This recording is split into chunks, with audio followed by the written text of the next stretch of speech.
The phone call came at 9:47 on a Tuesday morning, the kind of ordinary moment that splits your life into before and after. I was standing in my cramped Philadelphia studio, coffee going cold in my hand, staring at the rejection email I'd received an hour earlier. Another position I wouldn't get. Another door closing. Then my phone rang with a Washington, D.C. area code. And a voice said words I never imagined hearing. "Miss Thompson, this is Director Michael Stevens from the White House Personnel Office. We'd like to discuss your nomination for Deputy Director of the National Education Innovation Council." My mother's voice echoed in my memory, sharp as broken glass. "You'll never amount to anything, Rachel. Stop dreaming and be realistic." That morning, standing in the autumn light filtering through my window, I realized that sometimes the people who doubt you the loudest are preparing you for the moment when you prove them spectacularly wrong. Before we jump back in, tell us where you're tuning in from. And if this story touches you, make sure you're subscribed because tomorrow, I've saved something extra special for you. The air in my parents' living room had felt suffocating that day, thick with disappointment and unspoken judgments. I sat on the same floral couch where I'd done homework as a child, where I'd announced my acceptance to Temple University, where I'd shared every milestone that mattered. But this time was different. This time I was 32 years old, and I just told my family I was leaving my steady job as a high school guidance counselor to pursue a position in educational policy research. My father, Robert Thompson, sat in his recliner by the window, the afternoon light from Scranton's gray October sky casting shadows across his weathered face. He'd worked at the steel mill for 37 years before it closed, then drove trucks until his back gave out. He believed in tangible work, in paychecks you could count, in security you could hold. My mother, Patricia, stood by the doorway to the kitchen, arms crossed, her expression a mixture of concern and something colder. My older brother Daniel occupied the other end of the couch, already successful in his own right as a regional sales manager for a pharmaceutical company. He'd bought a house in the suburbs, married his college girlfriend, produced 2 grandchildren. He was everything our parents understood and celebrated. When I finished explaining my decision, the silence stretched thin and brittle. My mother spoke first, her voice carrying that particular tone of exasperation I'd heard my entire life. "Rachel, when are you going to stop chasing fantasies? You have a good job, benefits, pension. Why would you throw that away for some research position that probably pays half as much?"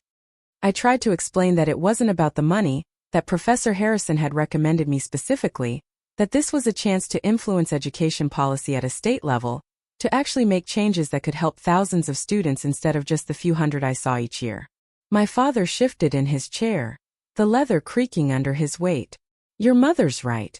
You've always had your head in the clouds, ever since you were little. Remember when you wanted to be an astronaut? Then a senator? Now this. You need to grow up and accept reality." Daniel leaned forward, elbows on his knees, trying to soften the blow with his practiced sales voice. "Look sis, I get it. You want to feel like you're making a difference. But Mom and Dad have a point. You're not getting any younger. Shouldn't you be thinking about stability? Maybe meeting someone, settling down?" The implication hung in the air. At 32 and unmarried, focused on my career instead of family, I was already a disappointment. This new choice was just further evidence of my inability to make practical decisions. I felt my throat tighten, that familiar burning behind my eyes that I'd learned to suppress years ago. "This is my decision," I said quietly. "I'm not asking for permission. I just wanted to let you know." My mother's laugh was short and bitter. "Of course you're not asking. You never do. You just barrel ahead with whatever idea pops into your head. Consequences be damned. Just like when you insisted on that expensive university instead of community college. Just like when you turned down that assistant principal position because you wanted to work with students instead of administration. You sabotage yourself, Rachel, and then wonder why things don't work out." I stood up, gathering my coat and purse. My hands were shaking, but I kept my voice level. "Professor Harrison believes in this work. He believes in me." Daniel shook his head. "Professor Harrison is 73 years old and living in the past. The world doesn't work the way he thinks it does anymore. You need to wake up." I walked to the door, each step feeling heavier than the last. Before I left, my mother delivered her final verdict. The words that would loop in my mind for months afterward. You'll never be anything more than a dreamer, Rachel. And dreamers end up alone and broke. We're trying to save you from yourself, but you're too stubborn to see it. I drove back to Philadelphia in silence, the 2-hour journey feeling both too long and too short. The industrial landscape of Scranton gave way to highways and eventually the city skyline. My studio apartment waited, small and cramped but mine. That night, I sat at my second-hand desk and pulled out the letter Professor Harrison had written on my behalf. His neat handwriting covering 2 pages of university letterhead. He'd called me brilliant, innovative, exactly the kind of mind that education policy desperately needed. I read it 3 times, trying to let his words drown out my mother's voice. Professor William Harrison had been my academic advisor at Temple University, but he'd become so much more than that. He was the first person who'd treated my ideas as valuable, who'd challenged me to think bigger, who'd seen potential in me that I hadn't seen in myself. When other professors dismissed educational theory as impractical, he'd shown me how research could translate into real change. When I doubted myself, he'd pushed me forward. After graduation, we'd stayed in touch. He'd retired from full-time teaching but remained active in educational circles, consulting, writing, connecting people who needed connecting.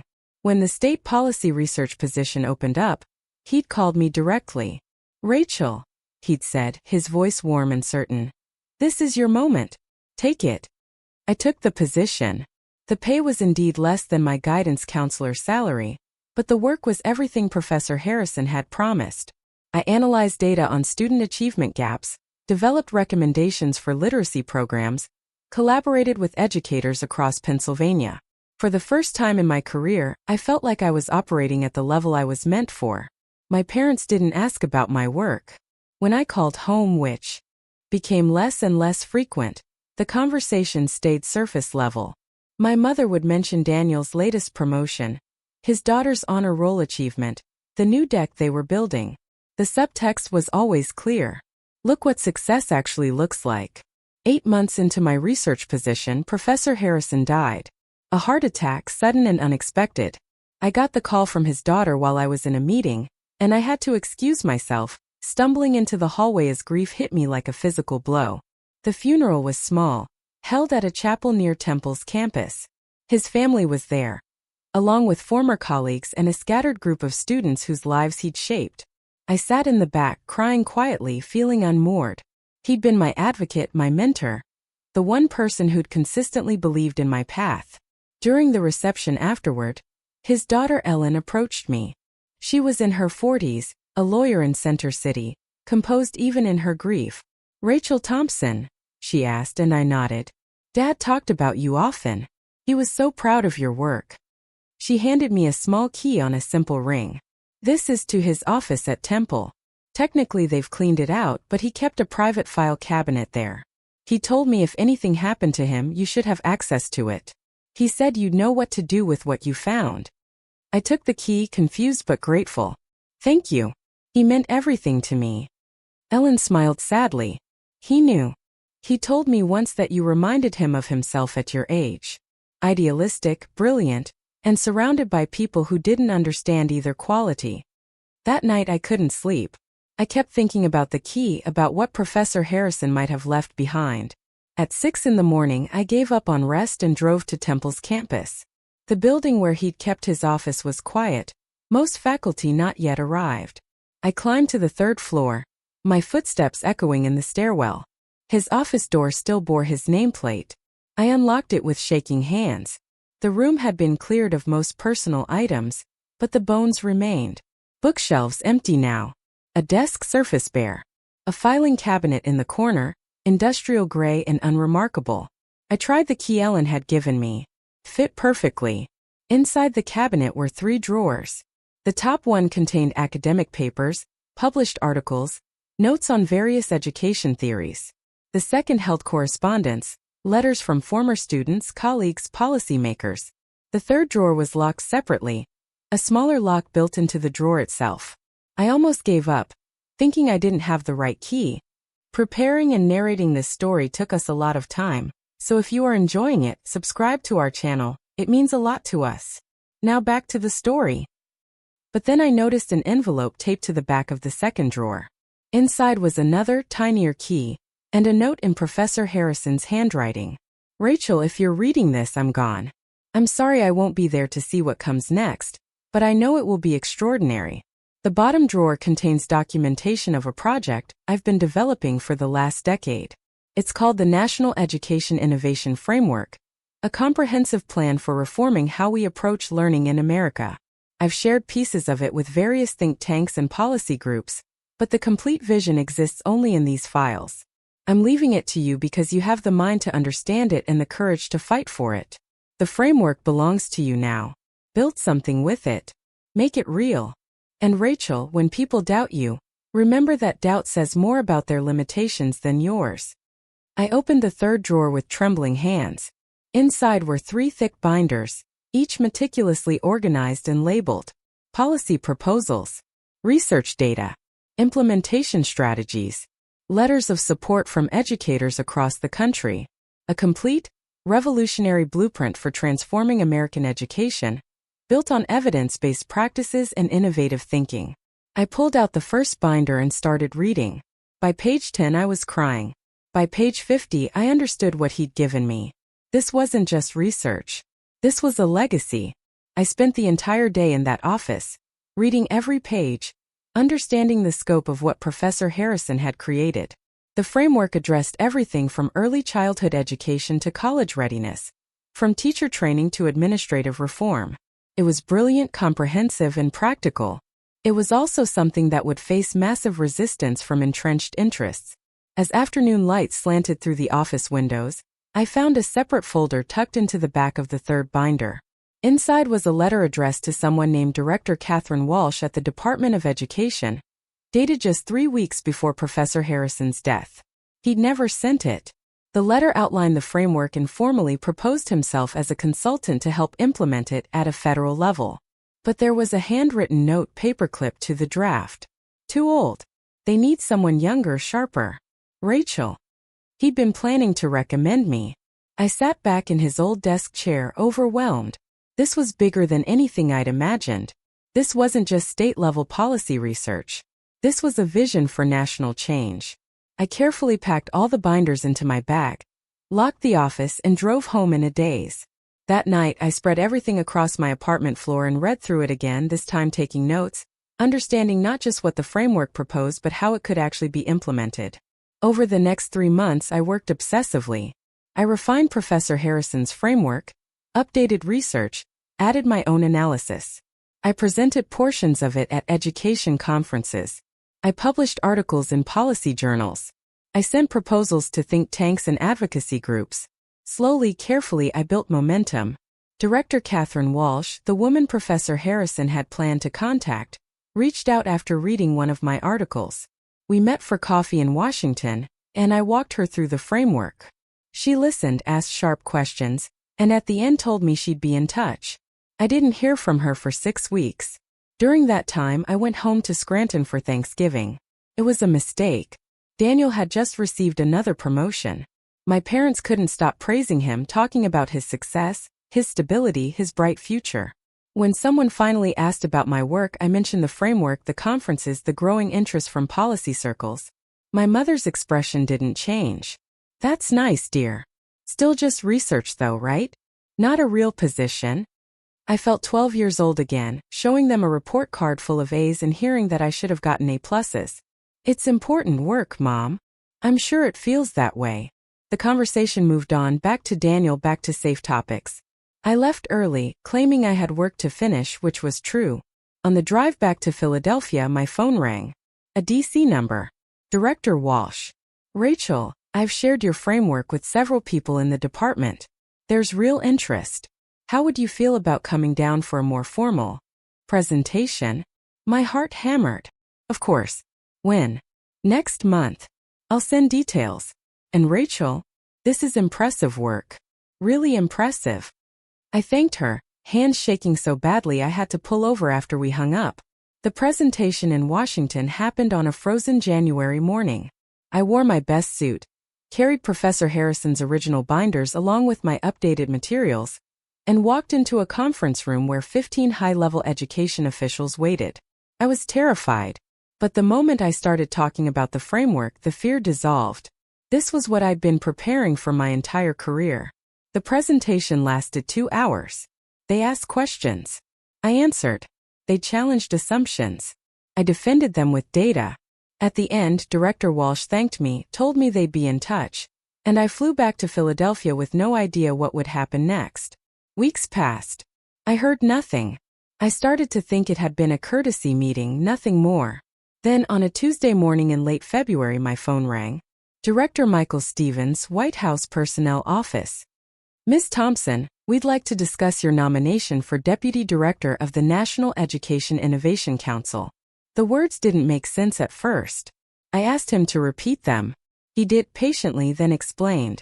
The administration was creating a new council focused on education reform. They'd reviewed my framework, my research, my presentations. They wanted me to help lead it. This would be a presidential appointment, he said. Subject to Senate confirmation, but we're confident you'll be approved. Are you interested? I looked around my tiny studio apartment, at the stacks of research papers, at Professor Harrison's photograph on my desk. Yes, I said. Yes, I'm very interested. The formal offer came 2 days later. My parents would see the announcement on the news before I had a chance to tell them myself. When I finally called, my mother answered. Rachel? We just saw. Is this real? It's real, Mom. A long pause. Then grudgingly. Well, I suppose congratulations are in order. Not pride. Not excitement. Just acknowledgement that perhaps, maybe, I'd stumbled into something respectable after all. Daniel called separately. Hey, that's actually pretty cool. White House, huh? Guess your professor's project paid off. Your professor's project. Not mine. Never mine. But I was used to it by now. The Philadelphia Inquirer ran a story. Local woman tapped for White House education post. Jennifer Martinez, a colleague from my research position, called immediately. Rachel, this is incredible. Tell me everything. Jennifer had been one of the few people who'd understood what I was trying to build, who'd encouraged me when the work felt impossible. It doesn't feel real yet, I admitted. It's real. And you deserve it. That framework is groundbreaking. The formal announcement happened on a Thursday afternoon in March, and it changed everything in ways I hadn't anticipated. The White House released a press statement listing all the new appointees to various councils and advisory boards, and my name appeared third on the list. Rachel Thompson, Deputy Director of the National Education Innovation Council, formerly of the Pennsylvania Education Policy Research Institute. My phone exploded with messages. Former colleagues, old professors, people I hadn't spoken to in years, all reaching out with congratulations. The local news in Scranton picked up the story.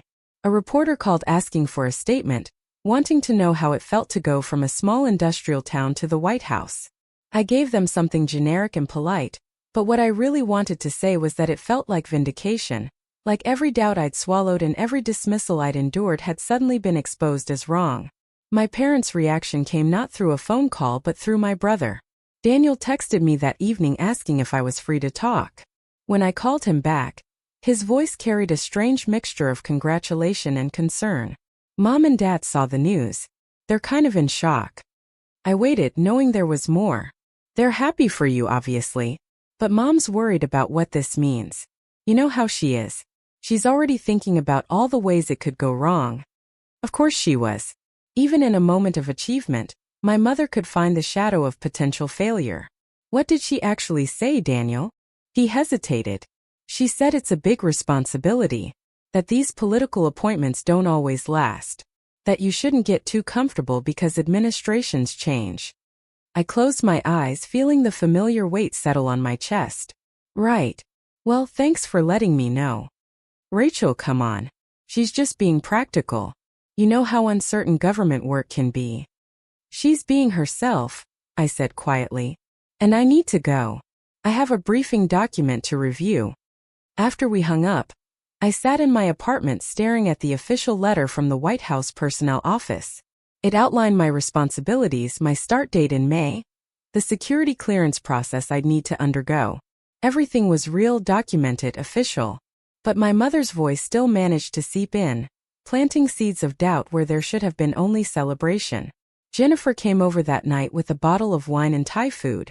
She'd been my closest friend since we'd started working together 3 years ago. One of those people who understood ambition without jealousy, who celebrated your wins as if they were her own. "Okay, I need to hear everything," she said, settling onto my couch. "How did this actually happen? Walk me through it." I told her about the presentation in Washington, about Director Walsh's follow-up calls, about the sudden phone call from the White House personnel office.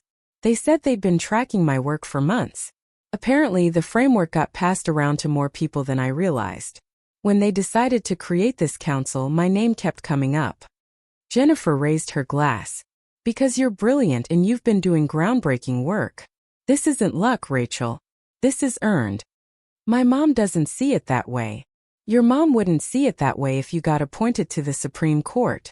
She's determined to believe you're always one step away from disaster." It was true, and hearing it said out loud by someone else made it easier to accept. We spent the evening going through everything I'd need to do before the move to Washington. Finding an apartment, arranging the transition from my current position, preparing for the Senate confirmation hearings. "Are you nervous about the confirmation?" Jennifer asked. "Terrified. What if they find some reason to reject me?" "They won't. You're qualified, you have no skeletons, and your work speaks for itself. This is going to happen, Rachel. You need to start believing it." I wanted to. I wanted to feel the pure joy of this moment without the undercurrent of anxiety my family had instilled in me. But years of conditioning don't dissolve overnight. Still, sitting there with Jennifer, talking about the future instead of dwelling on the past, I felt something shift. Maybe I could do this. Maybe I was already doing it. The next morning, I drove to Laurel Hill Cemetery on the edge of Philadelphia. Professor Harrison was buried there, in a section overlooking the Schuylkill River. I'd been once before, right after the funeral, but I hadn't been back since. Now, with everything that had happened, I needed to tell him. The March morning was cold and bright, the kind of sharp clarity that makes everything feel more real.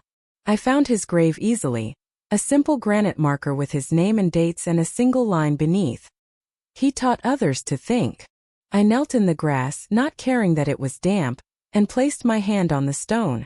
"I got it," I said quietly. "The appointment. They want me to implement the framework at a national level. It's actually happening." The wind moved through the trees, and for a moment I could almost hear his voice. "Of course it's happening. I told you it would. I wish you were here to see it. I wish I could tell you everything, ask your advice, hear you say you're proud." But he wasn't here, and I was going to have to do this without him. The framework was mine now, the responsibility and the opportunity both.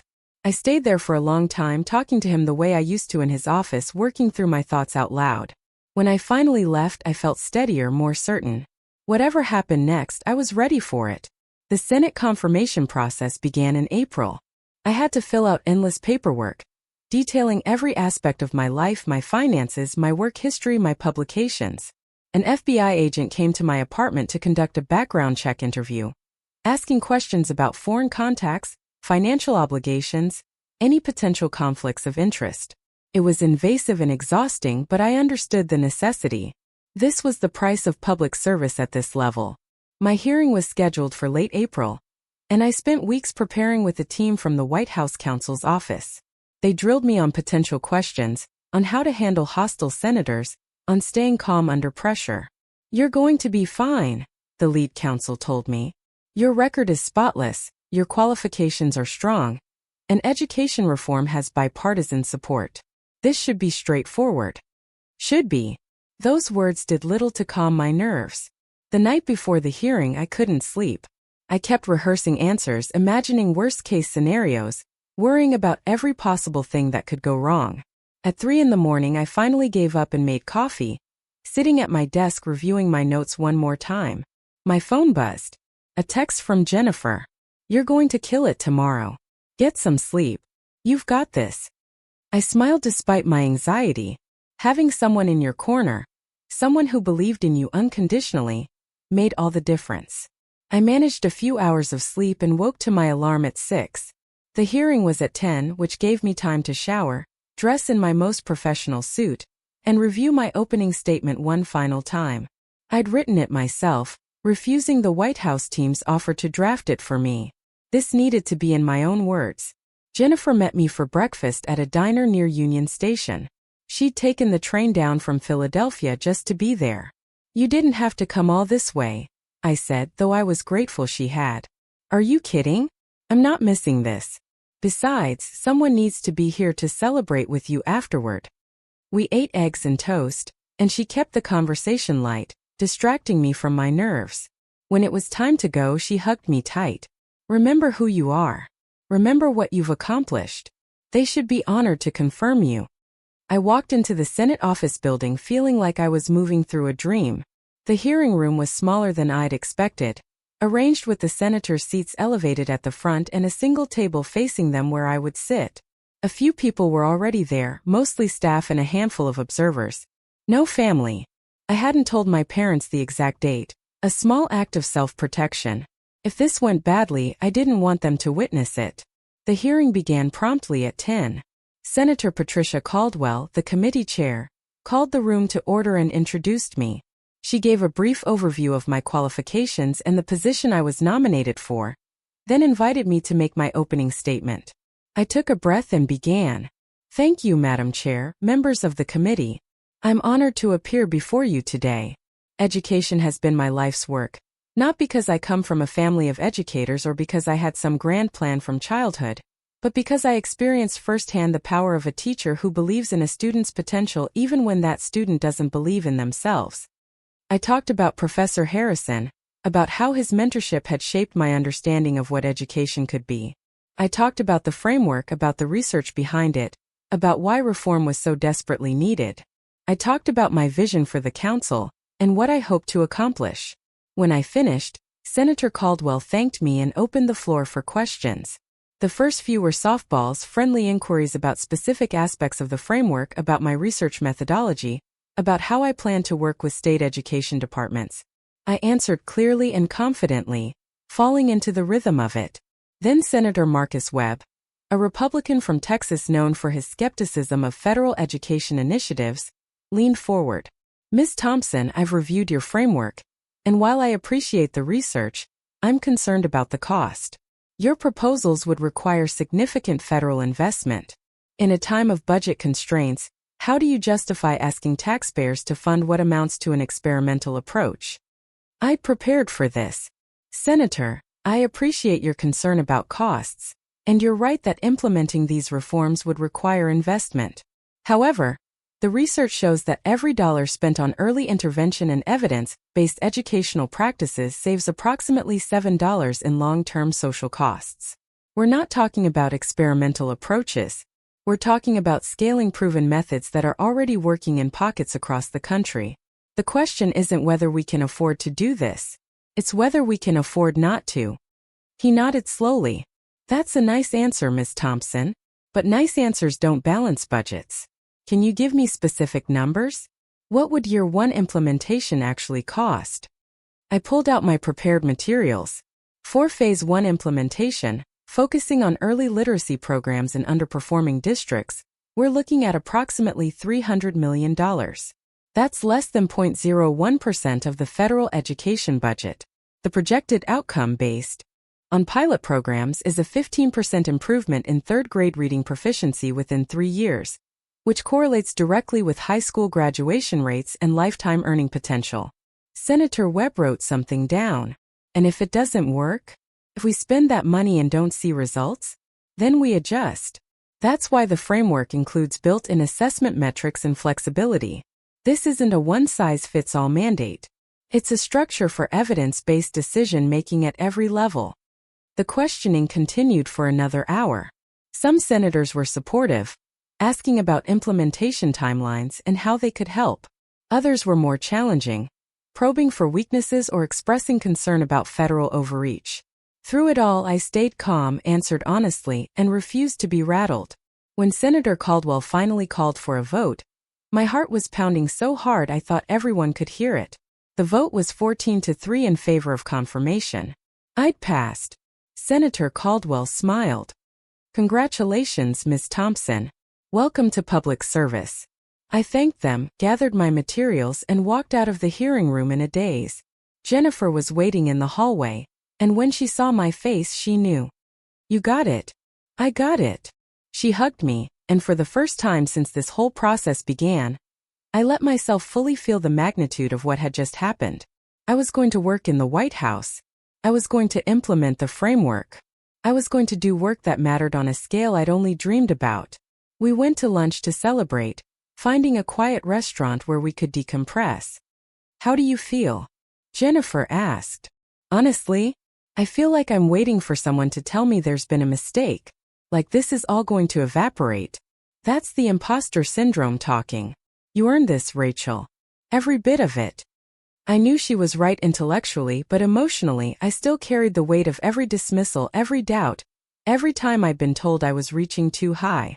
That evening I finally called my parents. My mother answered on the third ring. "Rachel, we saw the news. You were confirmed." I was. 14-3. "Well, that's good." A pause. "Your father wants to talk to you." My father's voice came on the line, gruff and uncomfortable. "Your mother says congratulations are in order." "Thanks, Dad. It's a big job. You sure you're ready for it?" There it was. Even now, even after everything, the doubt. "I'm ready." "All right then. Don't forget where you came from." I promised I wouldn't and ended the call as quickly as I could. Daniel texted later that night. "Congrats on the confirmation. Mom and Dad are proud even if they're weird about showing it." I didn't respond. I was tired of making excuses for them, tired of translating their criticism into some hidden form of love. If they were proud, they could say so. If they couldn't, that was their limitation, not mine. The next few weeks were a whirlwind of preparation. I gave notice at my research position, packed up my apartment, and moved to Washington in early May. The White House had helped me find a small place in Foggy Bottom, close enough to walk to work. It was tiny but felt like a palace compared to my Philadelphia studio. My official start date was May 15th, and I spent the days leading up to it reading briefing books, meeting with staff, and learning the Byzantine processes of federal bureaucracy. On my first day, I walked into the Eisenhower Executive Office building, feeling like an imposter in a borrowed suit. My office was on the third floor, a modest space with a desk, a bookshelf, and a window overlooking the street. There was a nameplate on the door. Rachel Thompson, Deputy Director, National Education Innovation Council. I stood there staring at it for a long moment, trying to internalize that this was real, that I belonged here.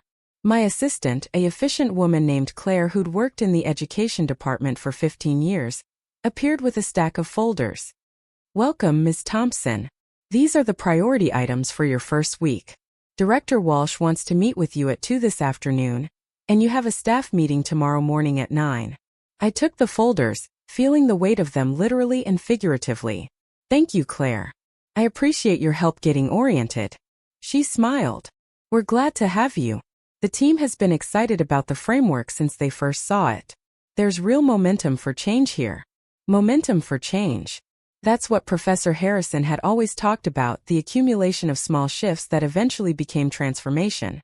I spent my first day reading through briefing materials, learning about ongoing initiatives, understanding where the framework would fit into existing structures. By the time I left that evening, my head was spinning with information, but I also felt energized. This was work that mattered. This was exactly where I was supposed to be. The meeting with Director Walsh the next afternoon was equally encouraging. She was in her late 50s, sharp and direct, with a reputation for cutting through bureaucratic nonsense. "Rachel, I'm not going to pretend this will be easy. You're going to face resistance from entrenched interests, from people who profit from the current system staying exactly as it is. But you have support here, and more importantly, you have a plan that actually works. I've read your research. I've seen the pilot results. This is the real thing." "Thank you, Director. I know there will be challenges, but I'm ready for them." "Good, because they're coming sooner than you think." She wasn't exaggerating. Within 2 weeks of starting, I received my first major opposition. A coalition of textbook publishers, concerned that the framework's emphasis on open-source educational resources would cut into their profits, launched a lobbying effort against it. They sent representatives to meet with key senators, arguing that the framework was untested and would harm students by providing inferior materials. It was completely false, but it was also effective. 3 senators who'd voted for my confirmation sent letters expressing concerns about moving too quickly on implementation. I spent a long evening in my office drafting a response, detailing the research behind open-source materials, showing how schools using them had actually improved student outcomes while reducing costs. Jennifer called while I was working. I saw the news about the textbook companies. You okay? Frustrated. Everything I put in the framework was backed by research, and they're fighting it because it threatens their bottom line. Welcome to Washington. But you're not backing down, right? Not even a little bit. That's my girl. Go get them. I sent the response memo to Director Walsh, who forwarded it to the relevant senators. 2 of the 3 backed off immediately. The third, who had significant campaign contributions from the publishing industry, remained opposed. It was my first real lesson in how politics and policy intersected, and how money often spoke louder than evidence. But I'd known this work wouldn't be easy. Professor Harrison had warned me, had told me that real change always faced resistance because it threatened people who benefited from the status quo. The key was to stay focused on the mission, to keep building support, to let the results speak for themselves. By the end of my first month, we'd launched the pilot program for early literacy intervention in 5 underperforming districts across the country. The framework was moving from theory to practice, and I was right in the middle of it, working 18-hour days fueled by coffee and purpose. My parents still hadn't visited. My mother called occasionally, always with some note of concern. Was I eating enough? Did I have time for a social life? Wasn't I working too hard? The subtext was always the same. This couldn't possibly last. I was setting myself up for burnout or failure, or both. Daniel visited once, coming down for a conference. We met for dinner, and he spent most of the meal talking about his own work, his latest promotion, the house renovations he was planning. When I tried to talk about the framework, he nodded politely but clearly wasn't interested. It all sounds very complicated, he said. I'm sure it's important. The dismissal was casual but complete. In his world and in our parents' world, real success looked like what he had. A house in the suburbs, a corporate job, a conventional life. What I was doing was too abstract, too idealistic, too uncertain to count. I stopped trying to explain after that. The people who mattered understood. Director Walsh understood. My team understood. Jennifer understood. And somewhere, I believe Professor Harrison would have understood too. That was enough. As summer arrived, bringing heat and humidity to Washington, I settled into the rhythm of my work. The pilot programs were showing early promising results. We were building relationships with state education departments, with school districts, with teachers on the ground. The framework was becoming real, one implementation at a time. And I was exactly where I was supposed to be, doing exactly what I was meant to do. The summer heat in Washington was relentless. The kind that made the air shimmer above the pavement and turned every walk outside into an ordeal. I'd been in my position for 3 months, and the initial excitement had settled into the steady grind of implementation work. The pilot programs were running, data was being collected, and I was spending most of my days in meetings, on calls with district administrators, and reviewing progress reports.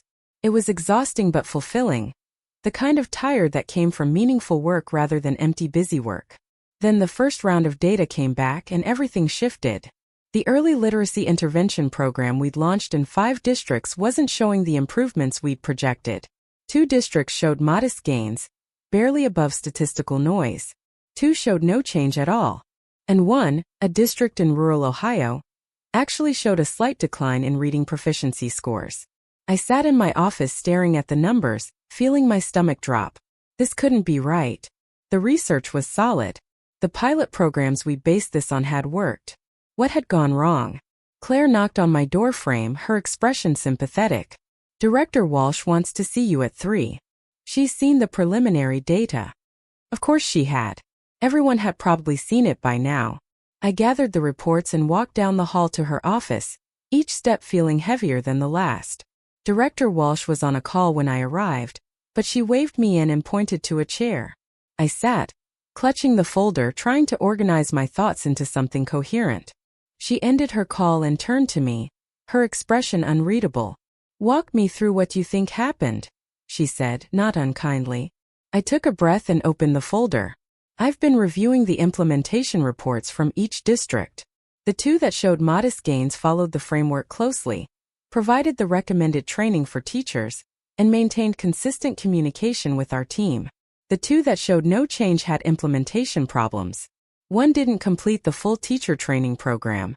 The other didn't have buy-in from building principals, so the methods weren't being used consistently. And the Ohio district that went backward? That one's more complicated. They implemented everything correctly on paper, but when I looked deeper into the reports, the district was simultaneously dealing with a budget crisis. They'd cut paraprofessional positions right as we launched, which meant teachers were overwhelmed and couldn't give the intervention program the attention it needed.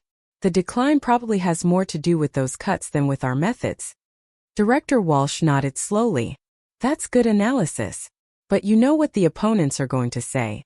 They're going to point to these numbers and claim the framework doesn't work, that we're wasting money on unproven methods. I know, but 3 months isn't enough time to draw real conclusions. We need at least a full school year, preferably 2, to see meaningful results. Educational change is slow. You're right. But politics is fast. I got 3 calls this morning from congressional offices asking about these numbers. The textbook lobby is already circulating the Ohio data as proof that the framework is failing. I felt anger rising in my chest, hot and sharp. That's dishonest. They're cherry-picking one data point and ignoring all context. Of course it is. But it's also effective. We need to get ahead of this. I want you to prepare a detailed response, something we can share with congressional offices and the media. Show the full picture, explain the implementation challenges, and give a realistic timeline for when we'll have more conclusive data. I spent the rest of that afternoon and most of the evening drafting the response. I pulled in implementation reports, interviews with teachers, contextual information about each district's unique challenges. I showed how the 2 districts with proper implementation were on track, how the issues in the other districts were correctable, and why rushing to judgment based on preliminary data was both premature and irresponsible. When I finally sent it to Director Walsh at 11 that night, I was exhausted and frustrated. This was the part of the work Professor Harrison had warned me about. The actual education part was straightforward. It was the politics, the manipulation of data, the bad faith arguments from people who cared more about profits than children, that made everything harder. The next morning, I woke to multiple missed calls from Jennifer. When I called her back, she sounded worried. Have you seen the news? No, what happened? The Washington Post ran a story.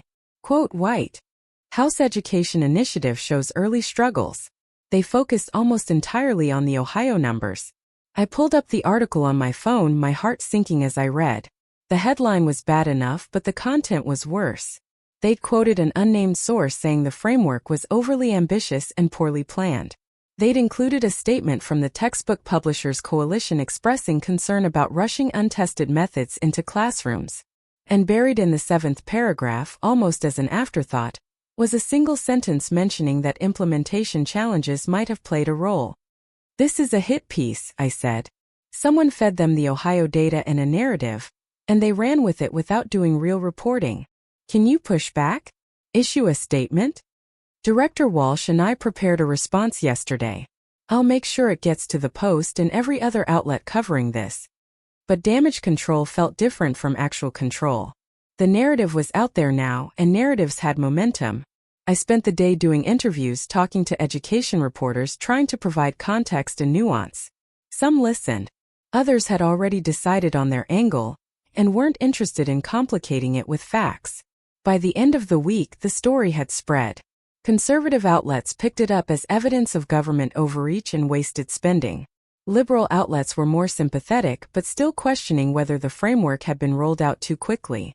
My inbox filled with messages from district administrators asking if the program was going to be pulled, from teachers wondering if they should continue implementation, from supporters concerned that the whole initiative was in jeopardy. I held a conference call with all 5 pilot districts, reassuring them that we were committed to the full program, that early data was always messy, that we believed in what we were building together. Most seemed relieved, but I could hear the doubt creeping in. If the national conversation was about failure, It became harder for people on the ground to maintain faith in success. That weekend, I stayed in my apartment, too drained to do much of anything. Jennifer called Saturday afternoon. "You need to get out of your head. Come back to Philly for the night. We'll get dinner, decompress, remind you that the world is bigger than one news cycle." "I can't. I have too much work."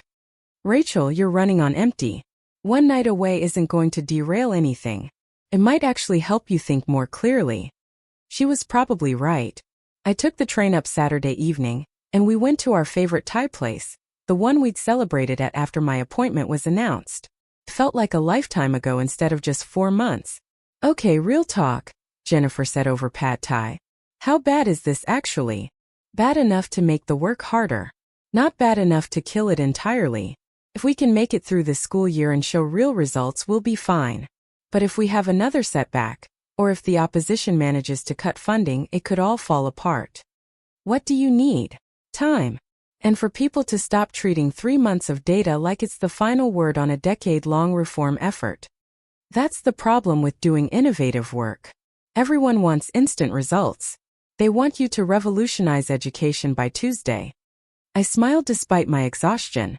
"Yeah, that would be convenient." We spent the rest of the evening not talking about work, just being friends. It was exactly what I needed, a reminder that I was more than my job, more than this one project, even if it didn't always feel that way.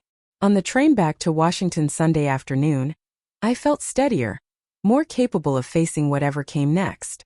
What came next was my mother calling. I saw her name on my phone and considered not answering, but guilt won out. "Hi, Mom. Rachel, your father and I saw the news about your program. Are you all right?" The concern in her voice was real, but so was something else. Something that sounded like vindication. "I'm fine. The news stories were overblown. We're still on track." "Are you sure?" They made it sound quite serious. Like perhaps things were moving too quickly. There it was. "Mom, this is how implementation works. There are always challenges in the beginning. We anticipated that. I just worry that you've taken on more than you can handle. This is such a high-profile position. If things don't work out, it could damage your career." My jaw tightened. Things are working out. We're 3 months into a multi-year initiative. Judging it now is like judging a construction project when you've only poured the foundation. You don't need to get defensive. I'm your mother. I'm allowed to worry. You're not worried, Mom. You're waiting for me to fail so you can say you were right all along. Silence on the other end of the line. Then her voice cold. That's an awful thing to say. But is it wrong? More silence. Then I have to go. Your father needs help with something. She hung up. I sat staring at my phone, anger and hurt mixing together in my chest. Why had I answered? Why did I keep hoping for something different from her? The fall semester began, and with it came more data. This time the numbers were better. 4 of the 5 districts showed measurable improvement in early literacy benchmarks. The Ohio district was still struggling, but we'd worked with them to address the resource issues, and teachers were reporting more confidence in the methods. It wasn't a dramatic turnaround, but it was real progress, the kind that could be sustained and built upon. I compiled everything into a report and presented it at a staff meeting. Director Walsh reviewed the data carefully. This is good. Not perfect, but good. We can work with this. Should we do a press release? Try to counter the earlier negative coverage? She considered.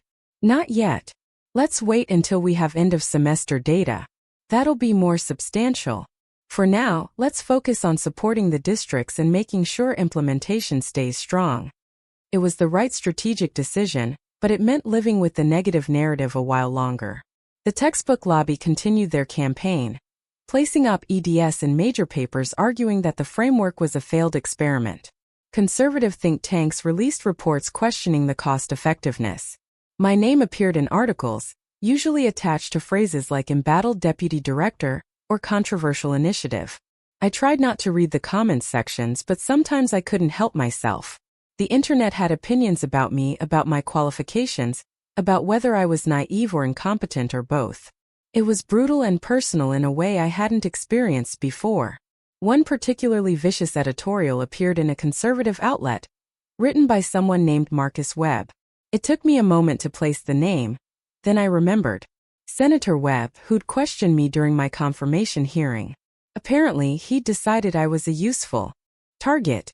The piece accused me of pushing a radical agenda, of wasting taxpayer money, of being more interested in academic theories than practical results. I read it twice, feeling angrier each time. Then I did something I probably shouldn't have. I drafted a response and sent it to the publication. They didn't print it. Instead, 2 days later, another piece appeared. This one suggesting that my defensive reaction proved I couldn't handle criticism. I'd been baited and had fallen for it completely. Director Walsh called me into her office. I saw the web pieces.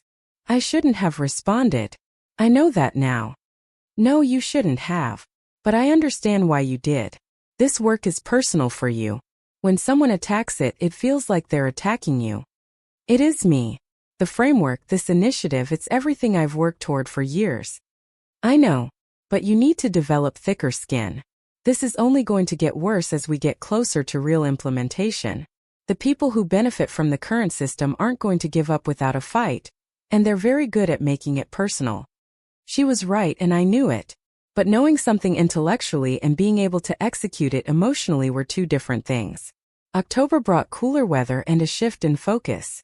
We were planning the expansion of the pilot program, identifying additional districts for the next phase. I was traveling constantly, visiting schools, meeting with administrators and teachers, seeing the framework in action. Those visits kept me grounded. When I was in classrooms, watching teachers use the methods we'd developed, seeing students engage with learning in new ways, all the political noise faded into background static. This was real. This mattered. Everything else was just obstacles to work around.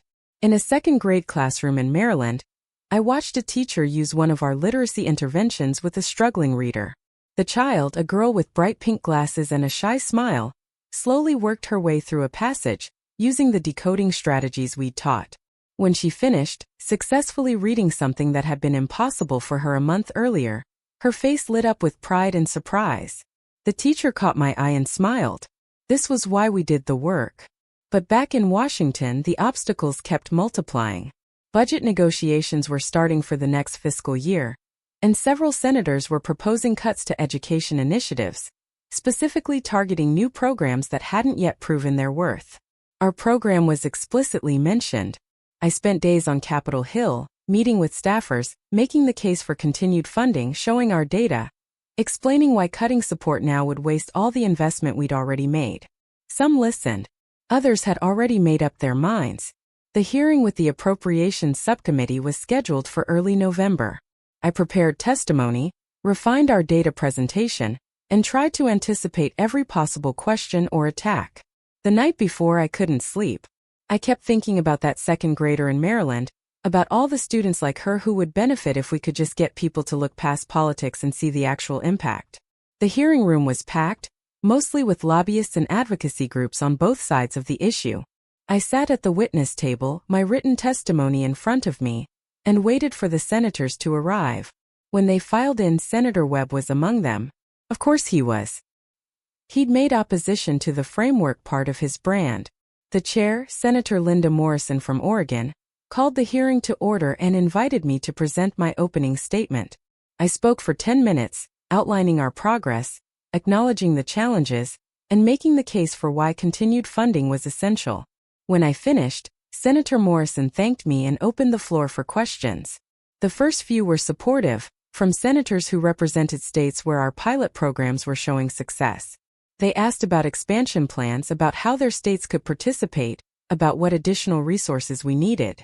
I answered confidently, feeling the rhythm of it, the same way I had during my confirmation hearing. Then Senator Webb leaned into his microphone. Ms. Thompson, I've reviewed your data, and I remain unconvinced. You've spent millions of dollars to achieve what you call modest improvements. How is that a good return on investment? I'd prepared for this. Senator, the improvements we're seeing in early literacy are actually quite significant when you understand the baseline. Students who were reading at levels 2 years behind grade level are now reading at levels only 1 year behind. That's tremendous progress in just a few months, and it compounds over time. A student who learns to read proficiently by 3rd grade is 4 times more likely to graduate high school.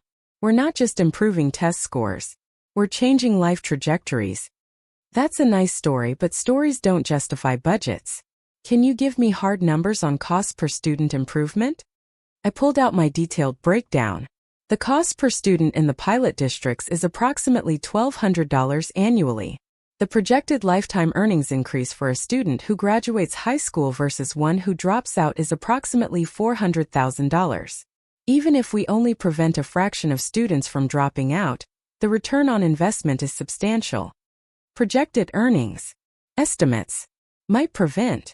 These are all hypotheticals, Ms. Thompson. What I see are actual dollars being spent on uncertain outcomes. All education spending is an investment in uncertain outcomes, Senator. We can't guarantee that any individual student will succeed. What we can do is provide evidence-based interventions that dramatically increase the probability of success. That's what the framework does. Senator Webb sat back, clearly unsatisfied but not having another immediate angle of attack. The questions continued, back and forth between support and skepticism. I answered each one as honestly as I could, refusing to oversell our results but also refusing to downplay their significance. When the hearing finally ended 2 hours later, I felt wrung out and uncertain. Had I done enough? Would the funding survive? Senator Morrison approached me afterward as I was gathering my materials. You did well in there. Webb's always going to be a problem, but the moderates are with you. I think you'll get your funding. Thank you, Senator. I appreciate your support. Just keep showing results. That's the best defense against critics. I walked out of the Capitol building into a gray November afternoon. My phone buzzed with a text from Jennifer. Watched the hearing online. You were brilliant. Webb looked like an idiot. I smiled. Maybe it had gone better than I thought. Back at my office, Claire informed me that I'd gotten multiple interview requests from education publications wanting to discuss the hearing. I agreed to a few carefully chosen outlets that would give me space to explain nuance rather than just looking for controversy. The next few weeks were a blur of interviews, follow-up meetings, and continued work with the pilot districts. Thanksgiving approached, and I dreaded the inevitable question of whether I'd go home to Scranton. Jennifer invited me to spend it with her family in Philadelphia instead. My parents would love to have you. We always do Thanksgiving big, lots of food, very low stress. No one will interrogate you about your career choices. It was tempting, but I knew I should see my own family. It had been months, and despite everything, they were still my parents. I drove to Scranton on Thanksgiving morning, the highways mostly empty, the sky a flat gray that matched my mood. My parents' house looked the same as always, the front porch decorated with my mother's fall wreath, my father's truck in the driveway.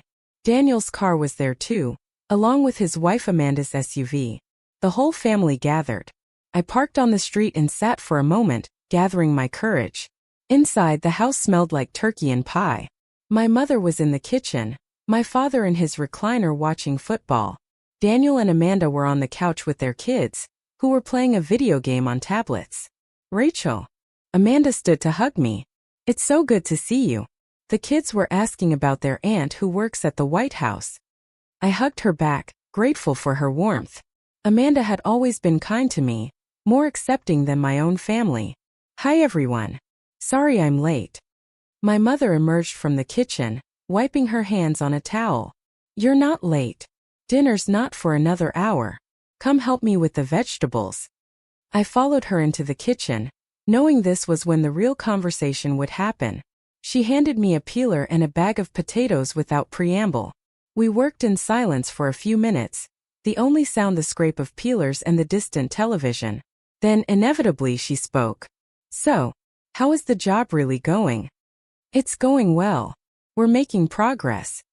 That's not what the news says. The news focuses on controversy. The actual work is more complicated.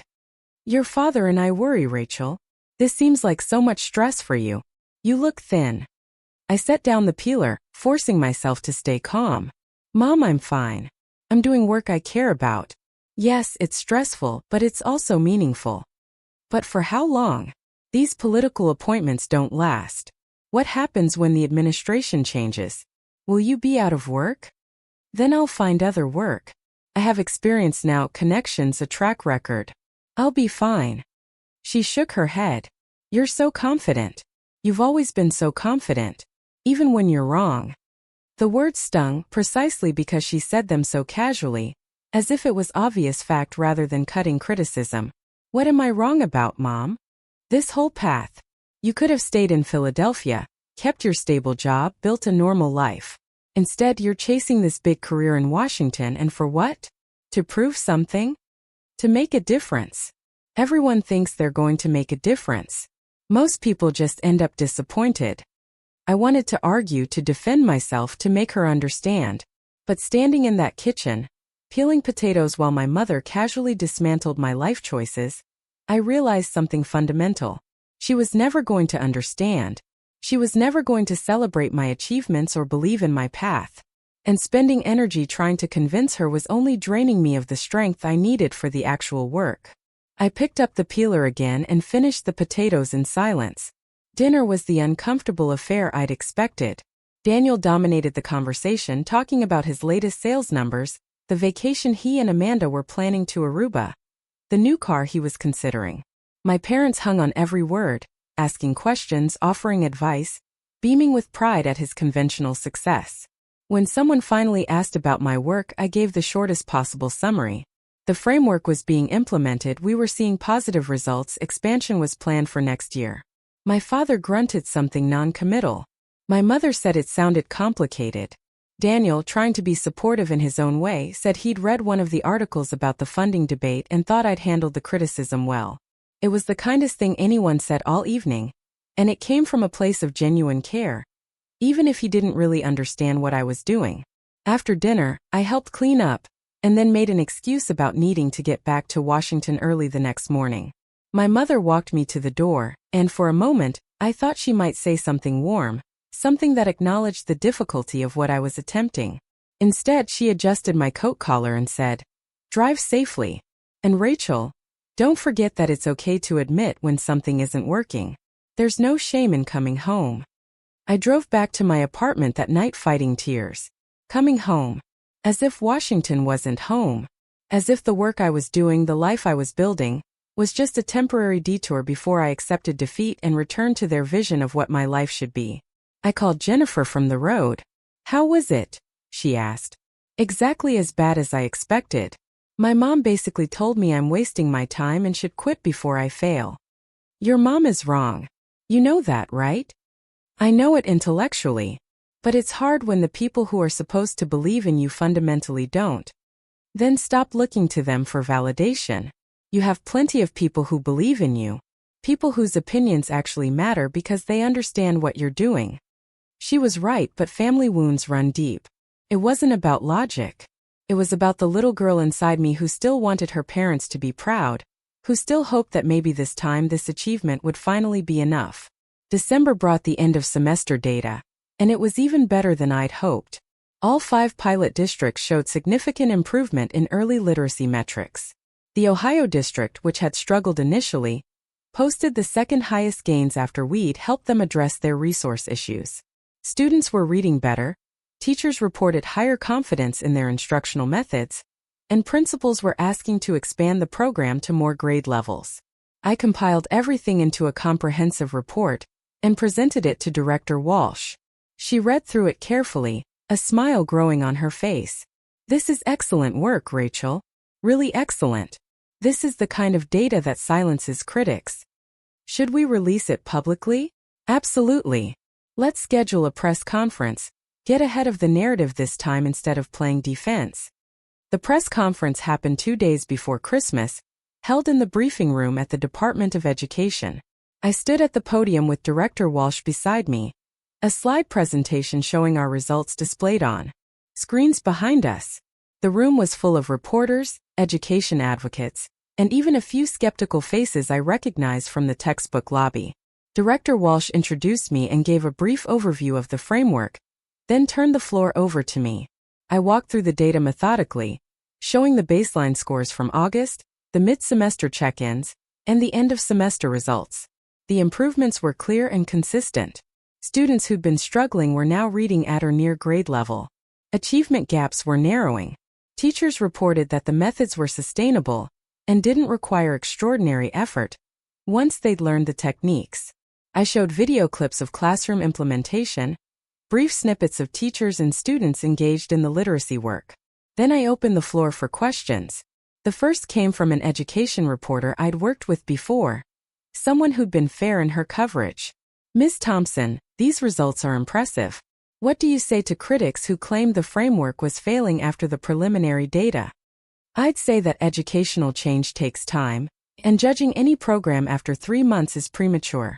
We always knew there would be implementation challenges.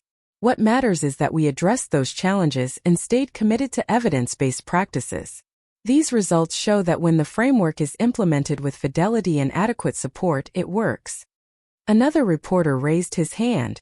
"What about the cost concerns that Senator Webb and others have raised?" The cost per student is $1,200 annually, which is actually lower than many other intervention programs. More importantly, the return on investment is substantial. We're seeing students make gains that typically take 2 to 3 years of conventional instruction. That acceleration alone justifies the cost, not to mention the long-term benefits of students reading proficiently by 3rd grade. A man in the back, someone I didn't recognize, asked, "Do you have plans to expand the program?" Director Walsh stepped in. "We're currently reviewing applications from districts interested in joining the next phase. Based on these results, we're confident in expanding to an additional 20 districts next fall, with the goal of nationwide implementation within 5 years." The questions continued for another 30 minutes, most of them substantive and focused on the actual work rather than political controversy. When it ended, several reporters approached me individually, asking for follow-up interviews or additional data. I agreed to several, feeling for the first time in months that we were moving the conversation in the right direction. The coverage was overwhelmingly positive. The Washington Post ran a front-page story with the headline "White House Education Initiative Shows Strong Results in First Semester." The New York Times education section did an in-depth feature on one of the pilot districts, interviewing teachers and showing the framework in action. Even some conservative outlets, while maintaining skepticism about federal involvement in education, acknowledged that the data was encouraging. Senator Webb's office issued a statement saying he remained concerned about long-term sustainability, but was pleased to see improvement. It was the closest thing to an admission that he'd been wrong that I was likely to get. My inbox flooded with congratulatory messages. Former colleagues, educators I'd met during site visits, advocacy groups, all reaching out to celebrate the success. Jennifer sent a bottle of champagne to my office with a note that said simply, "Told you so. Love you." Even my parents called, my mother's voice cautious but warmer than it had been at Thanksgiving. "We saw the news. It looks like things are going better." "They are, Mom. The work is proving itself." "Well, that's good. Your father says to tell you he's proud." She said it quickly, almost reluctantly, as if the words cost her something. But she said it. It wasn't the enthusiastic celebration I'd once craved, but it was acknowledgement. Maybe that was all I was going to get, and maybe that was enough. The new year brought new challenges, but they were the good kind. The challenges of scaling success rather than defending failure. We reviewed applications from districts wanting to join the program, selected the 20 most promising candidates, and began planning the training and support they'd need. I was traveling constantly again, but now I was visiting classrooms where the framework was already working, seeing students benefit, hearing teachers share their successes. In February, I received an invitation to speak at the National Education Association Conference, the largest gathering of educators in the country. It was both an honor and an opportunity to share the framework with thousands of teachers who could become advocates for its adoption in their own districts. I accepted immediately and spent weeks preparing my presentation, wanting to strike the right balance between academic rigor and practical application. The conference was in Denver, and as I flew west, I thought about how far I'd come from that studio apartment in Philadelphia, from the uncertain researcher who'd taken a chance on policy work.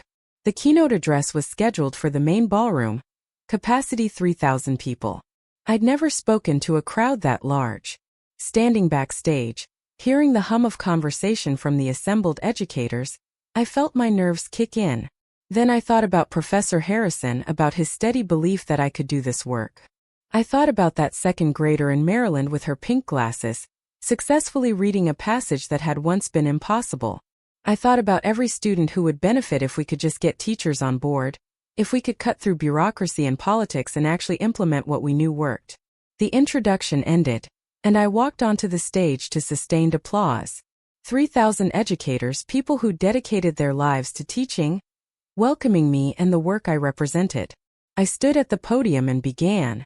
Good morning. My name is Rachel Thompson, and 5 years ago, I was a high school guidance counselor wondering if I was making any real difference. I loved my students, but I kept seeing the same patterns. Kids arriving in 9th grade already so far behind that catching up felt impossible. Talented teachers frustrated by mandates that didn't match what research told us actually worked. A system that seemed designed to maintain itself rather than serve students. I paused, looking out at the sea of faces. Then I met Professor William Harrison, and he showed me that change was possible. Not easy, but possible.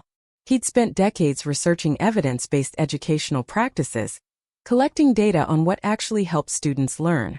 And he challenged me to take that research and find a way to implement it at scale. I walked through the development of the framework, the pilot programs, the challenges and successes. I showed them data, but I also showed them video of real classrooms, real teachers, real students. I talked about the 2nd grader in Maryland and the 5th grade teacher in Ohio who told me that for the first time in her 20-year career, she felt like she had tools that actually worked for all her students, not just the ones who were easy to teach. This framework isn't magic, I said. It's not a silver bullet. It's hard work, implemented consistently, with proper support and training. But it works. And it works because it's built on what you already know as educators. It's built on respect for your professionalism and trust in your expertise. We're not here to tell you how to teach. We're here to give you tools and support to do what you've always wanted to do. Reach every student. The applause when I finished was thunderous. Educators stood, and the sound washed over me like a wave. I stood there, overwhelmed, grateful, and more certain than ever that this work mattered. The rest of the conference was a blur of conversations. Educators approaching me to ask questions, share their own experiences, express interest in bringing the framework to their districts. I collected contact information, made promises to follow up, and felt the momentum building in a way that no amount of political maneuvering could create. This was grassroots support, the kind that lasted because it came from people who'd seen results. Flying back to Washington, I drafted an email to Director Walsh outlining everything I'd heard at the conference. The enthusiasm, the questions, the potential for organic adoption beyond our official pilot program. This was how real change happened, I realized. Not just from the top down through policy mandates, but from the bottom up through teachers who believed in the work and demanded the support to do it well. March brought the announcement I'd been hoping for. The budget for the next fiscal year included full funding for the framework expansion, with an additional allocation for training and technical support. Senator Webb had tried to cut it, but moderate Republicans had joined with Democrats to preserve the funding. We'd won not through politics but through results. The work had proved itself, and that proof was undeniable. I was in my office when Director Walsh called with the news. We got everything we asked for, Rachel. Full funding, no restrictions. You did it. We did it, I corrected. This was never just me. No, but it was your framework, your vision, your determination to see it through. Give yourself credit. After we hung up, I sat quietly for a moment, letting it sink in. Then I opened my desk drawer and pulled out the photograph of Professor Harrison I'd kept there, the one from his office at Temple. We did it, I said to the image. It's really happening. That evening Jennifer called. I saw the budget news. Congratulations don't seem big enough. Thank you for everything. For believing in me when I didn't believe in myself. For being there through all of it. That's what friends do. And Rachel, your parents were wrong. You didn't fail. You succeeded beyond what anyone could have predicted. I hope you're letting yourself feel that. I was trying to. Years of conditioning don't dissolve overnight. But I was learning to recognize my own achievements, to internalize success the way I'd always internalized doubt.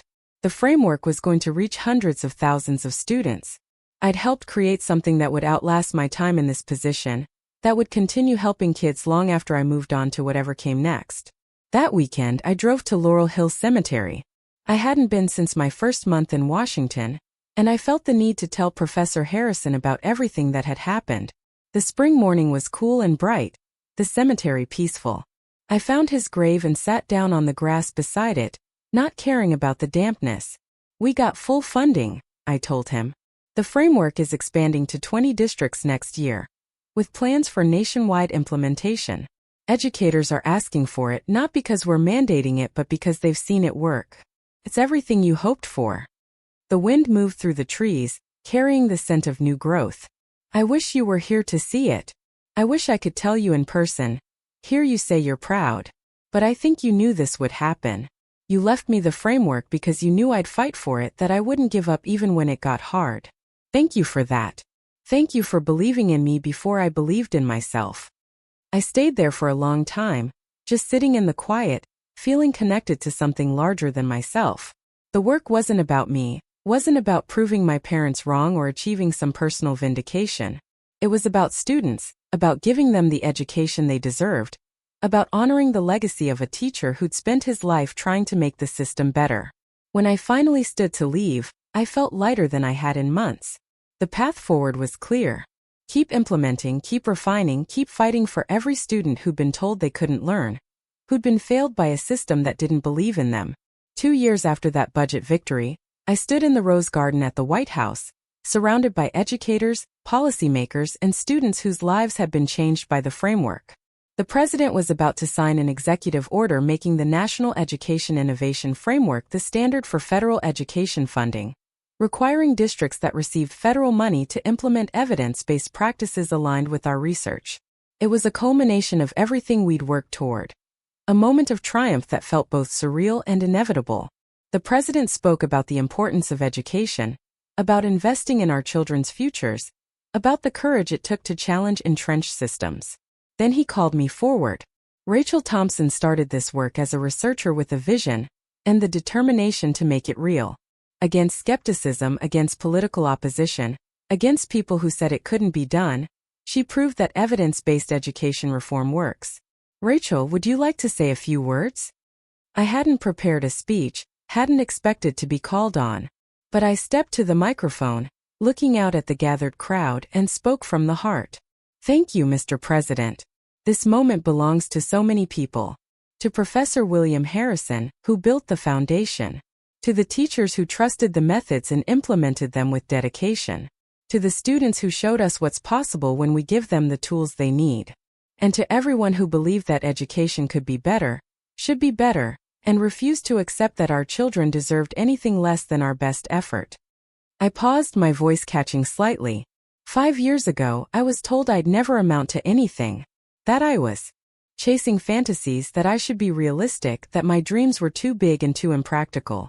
I'm standing here today not to prove those voices wrong, but to prove that belief in evidence, commitment to excellence, and refusal to accept failure are the only dreams worth chasing. Every child deserves an education built on what works, not on what's convenient or profitable. That's what this framework represents, and that's what we'll continue fighting for. The applause was warm and sustained. The president signed the order, handed me the pen, and shook my hand. Cameras flashed, capturing a moment that would appear in news coverage that evening, in education journals, in the record of what we'd accomplished. Afterward, there was a reception in the East Room. I moved through the crowd, accepting congratulations, sharing credit, thanking everyone who'd contributed to the success. Director Walsh found me near the windows overlooking the garden. How does it feel? She asked. Overwhelming. Incredible. Like I might wake up and discover it was all a dream. It's real. You made it real. And Rachel, I want you to know that when my term ends next year, I'm recommending you as my replacement. You've earned it. I stared at her, stunned. Director of the Department of Education. It was a position I'd never imagined for myself, a level of responsibility and influence that seemed impossibly large. I don't know what to say. Say you'll think about it. You don't have to decide now, but I wanted you to know that I believe you're ready. That night, back in my apartment, I called Jennifer. The president signed the order. It's official. I watched it live. You were amazing. How do you feel? Grateful. Exhausted. Vindicated in a way I probably shouldn't need but definitely do. Your parents must be losing their minds. I laughed. They sent flowers. My mother called and said she was proud. She actually sounded like she meant it this time. Character growth. Only took her 5 years. We talked for another hour, processing everything, marveling at the journey. When we finally hung up, I sat on my couch looking at the framed photograph of Professor Harrison I'd brought home from my office. We did it, I told him again. Your framework is now national policy. Students across the country are going to benefit from your life's work. I hope wherever you are, you know that your legacy is secure.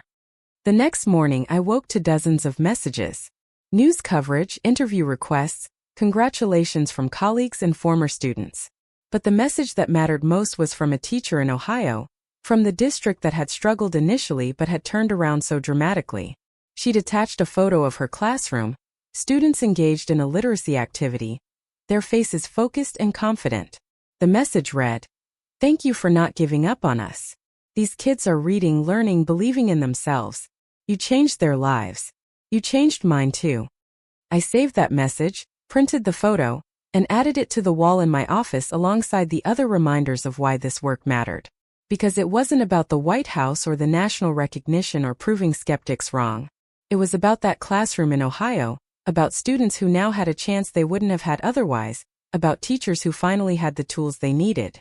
3 months later, I accepted the nomination to become director of the Department of Education.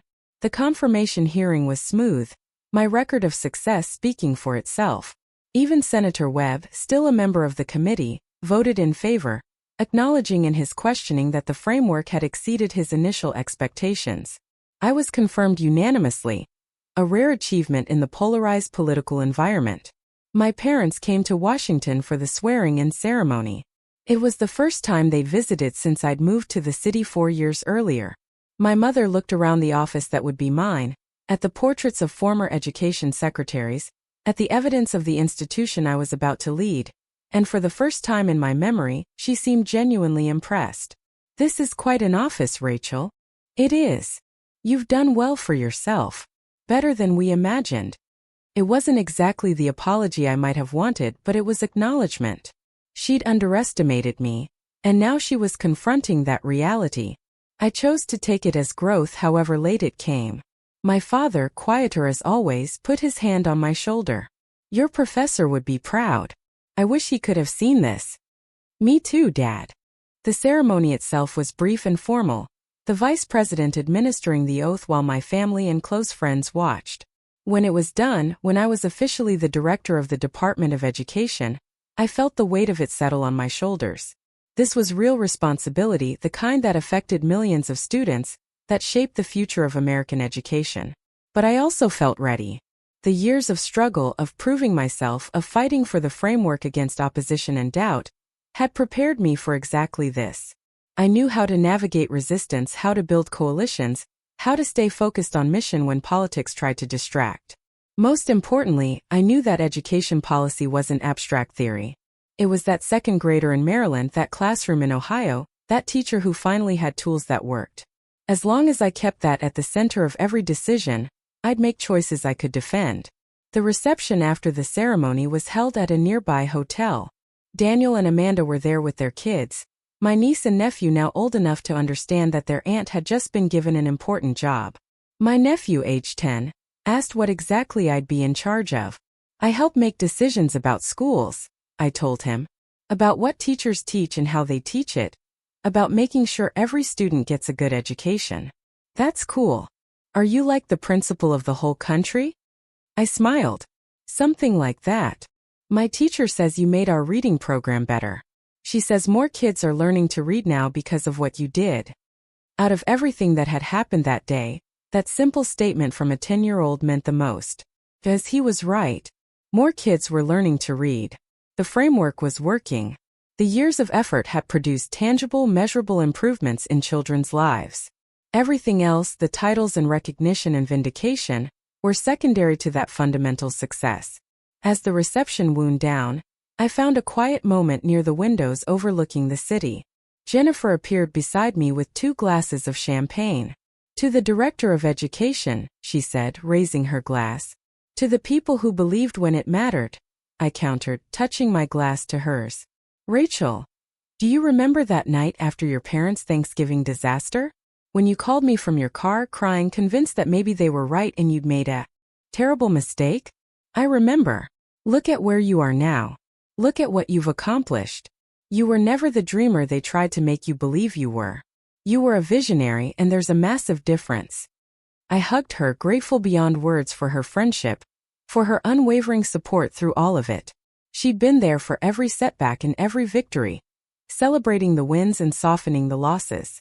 That kind of friendship was worth more than any professional achievement. Later that night, alone in my apartment, I sat down and wrote a letter. Not to send, but to save a record of this moment and how it felt. I wrote about the journey from that Philadelphia studio to this position, about Professor Harrison's framework becoming national policy, about proving that evidence and commitment could overcome doubt and resistance. I wrote about my parents, about the complicated feelings of wanting their approval while knowing I didn't need it, about finally receiving acknowledgement even if it came late and grudgingly. I wrote about the students, the real reason any of this mattered, about the responsibility I now carried to make decisions that would affect their education and their futures. When I finished, I sealed the letter in an envelope and tucked it into my desk drawer. Someday, when this chapter of my life was over, I'd open it again and remember how this felt. The magnitude, the gratitude, the determination to use this opportunity well. The work began immediately. There was no grace period, no time to bask in achievement. There were budget meetings and policy reviews and a dozen crises requiring immediate attention. But I was ready for it, energized by it even. This was what I'd been preparing for through all those years of research and implementation and advocacy. Now I had the platform to create change at the largest possible scale, and I wasn't going to waste it. 6 months into my tenure as director, I returned to Scranton for the first time since taking the position. The local high school had invited me to speak at their graduation, and I'd accepted, wanting to return to my roots, to speak to students who came from the same kind of working-class background I did. Standing at the podium in the school gymnasium, looking out at the graduating seniors in their caps and gowns, I saw myself at that age. Uncertain about the future, hungry for something more than what my immediate world offered, not yet knowing what I was capable of achieving. 15 years ago, I sat where you're sitting. I began. I was graduating from this school, heading to Temple University, and people in my life were already telling me to be realistic, to lower my expectations, to accept that big dreams were for other people. I want to tell you something important. Those people were wrong. Not because they were mean or didn't care about me, but because they couldn't imagine possibilities beyond their own experience. Your dreams don't have to fit into someone else's understanding of what's realistic. I talked about my journey, about Professor Harrison, about the framework and the struggle to implement it, about the moment the White House called. I'm not standing here to tell you that success is easy or that belief alone is enough. It's not. Success requires work, dedication, resilience, and yes, some luck. But it starts with refusing to let other people's limitations become your own. It starts with believing that evidence matters, that effort counts, that the world can change if enough people commit to changing it.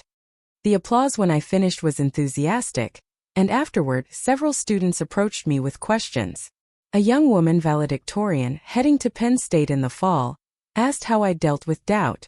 I learned to separate useful criticism from destructive doubt, I told her. Useful criticism helps you improve. Destructive doubt just tells you to give up. Learn to recognize the difference and only listen to the first kind. A young man, clearly uncertain about his path, asked what advice I'd give someone who didn't know what they wanted to do yet. Don't pressure yourself to have it all figured out. I didn't know I'd end up in education policy when I graduated. I just knew I cared about helping students, and I followed that thread wherever it led. Trust that if you move toward what matters to you, the specific path will reveal itself. My parents were in the audience, and afterward we went to dinner at a local restaurant. The conversation was easier than it had been in years, my mother actually asking about my work with genuine interest rather than skeptical concern. She even admitted carefully that she'd been wrong to doubt me. I thought I was protecting you, she said. I didn't want you to be disappointed. I'd seen so many people reach for things they couldn't achieve and get hurt in the process. I know, Mom, but I wasn't one of those people. I had the capability, I had the work ethic, and I had the vision. What I needed was support, not protection from potential failure. She nodded, not quite apologizing but acknowledging the truth of what I said. It was enough. We'd never have a perfect relationship, but we were finding a workable one, and that was its own kind of success. Driving back to Washington the next day, I felt a sense of completion. The circle had closed. I'd returned to where I started, but everything was different. I was different. The doubt and insecurity that had once defined me had been replaced by confidence earned through achievement. I knew what I was capable of now, knew that my vision and determination could create real change. The framework continued expanding, reaching more districts, more students, more teachers every year. The data kept confirming what we'd always believed. Evidence-based practices worked. Students were learning better, achieving more, preparing for futures that might have been closed to them under the old system. And I was there, at the center of it, shaping policy and defending progress and fighting for every child who deserved better than what the system had been giving them. 5 years after that graduation speech in Scranton, I stood at another podium, this time at an international education conference in Geneva. The framework had expanded beyond the United States, adapted and implemented in schools across 3 continents. What had started as Professor Harrison's research, refined in my Philadelphia apartment and tested in 5 pilot districts, had become a global movement. Educational excellence is not a luxury for privileged students, I said to the assembled delegates from 40 countries. It's a fundamental right for every child, regardless of where they're born or what circumstances they're born into. The framework proves that with the right methods, proper support, and unwavering commitment, we can close achievement gaps and give every student the tools they need to succeed. This is not idealistic fantasy. This is documented, reproducible, evidence-based success. And it's available to anyone willing to do the work. The applause echoed through the hall, and I stood there feeling the full weight and wonder of how far we'd come. From that moment in my parents' living room when I'd been told I'd never amount to anything, to this moment representing American education on a global stage, the journey had been longer and harder than I could have imagined. But it had also been more rewarding, more meaningful, more transformative than I'd dared to hope. That night, I video called Jennifer from my hotel room. She appeared on screen in her own office, still at work despite the late hour. How did the speech go? Good. Really good. I think we're going to see several countries adopt modified versions of the framework. That's incredible. Professor Harrison's work is literally changing global education. And Rachel, it's your work too. You took his research and made it real. You fought for it when no one else would have. I had help. I had you, I had Director Walsh, I had teachers willing to try something new. Yes, but you were the one who refused to give up. When the early data was bad, when the critics attacked, when it would have been easier to walk away, you stayed. That's why this succeeded. Because you believed in it enough to see it through. After we hung up, I thought about belief, about how it could be both a burden and a gift. My parents' lack of belief had wounded me, but it had also made me self-sufficient, had taught me to find validation internally rather than seeking it externally. Professor Harrison's belief had given me direction and courage, had shown me what was possible when someone saw your potential clearly. And my own belief, hard-won and repeatedly tested, had carried me through every obstacle to this moment. I opened my laptop and pulled up a folder I'd kept throughout the journey. Photos from classrooms, emails from teachers, data showing student improvement, letters from parents whose children had learned to read because of the framework. This was what belief had built. Not just a career or a reputation, but actual change in actual lives. That was the measure that mattered, the only validation I really needed. The next morning, I visited Professor Harrison's grave one final time before my flight home. It was a small cemetery outside the city, quiet and green, overlooking rolling hills. I brought flowers and stood at his marker for a long time, just being present, feeling grateful. It worked, I told him. Everything you dreamed of, everything you worked toward, it's happening. Students around the world are benefiting from your life's work. And I got to be part of making that real. Thank you for trusting me with it. Thank you for believing in me when I needed it most. I hope I've honored your legacy. I hope I've built something that will last. The wind carried my words away, and I stood there in the peaceful morning, feeling more at peace than I had in years. The journey wasn't over. There was always more work to do, more students to reach, more systems to improve. But I'd proved what needed proving, to myself and to everyone who doubted. I'd taken a vision and made it reality. I'd taken criticism and turned it into motivation. I'd taken doubt and transformed it into determination. And most importantly, I'd taken one professor's dream and spread it across the world, giving countless students opportunities they wouldn't have had otherwise. That was legacy. That was success. That was what it meant to amount to something. The years that followed brought a rhythm to my work that felt both demanding and deeply satisfying. I settled into the role of director with a clarity of purpose that guided every decision, every policy discussion, every budget negotiation. The framework continued its expansion, now implemented in over 2,000 districts across the United States, reaching millions of students. International delegations visited regularly, seeking guidance on adapting the methods for their own educational systems. What had once been a controversial experiment was now established policy, its effectiveness proven beyond reasonable doubt. My relationship with my parents evolved into something more comfortable, if never quite warm. They called more frequently now, asking about my work with what seemed like genuine interest rather than skeptical concern. My mother even mentioned me to her friends, a shift I noticed during a rare visit home when I overheard her talking about her daughter who worked in education at a national level. It wasn't the enthusiastic pride I might have wanted as a child, but it was acknowledgement, and I'd learned to accept that as enough. Daniel and I grew closer during this period as well. He'd left his pharmaceutical sales job to start his own consulting business, and the uncertainty of entrepreneurship gave him a new perspective on risk-taking and unconventional paths. We had dinner whenever I was in the Philadelphia area, and our conversations became more substantive, more honest. He admitted once that he'd envied my courage to pursue something meaningful rather than just financially secure, that watching my success had prompted him to reconsider his own choices. The work itself continued to challenge and fulfill me in equal measure. Budget fights remained constant, as they always are in government. New administrations brought new priorities, and I learned to navigate political shifts while protecting the core of what we'd built.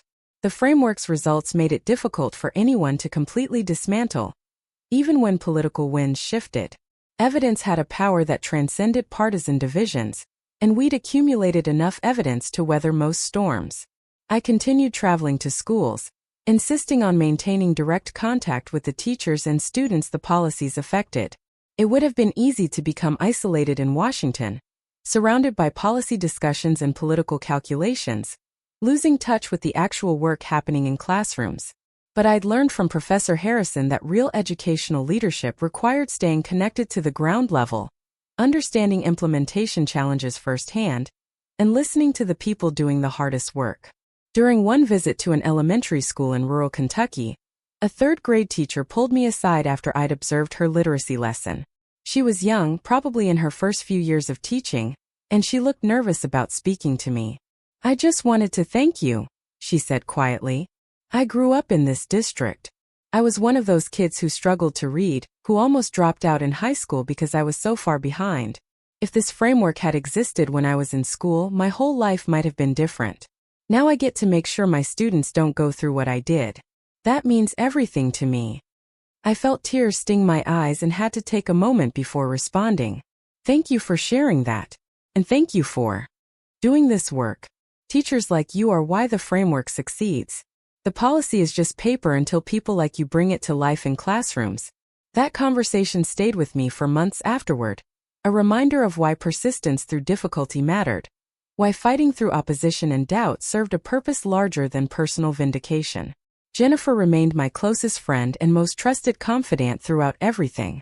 She'd eventually moved to Washington as well, taking a position with an education advocacy nonprofit, and we saw each other regularly for dinners that turned into therapy sessions where we processed the complexities of working in a field we cared deeply about while navigating bureaucratic and political realities.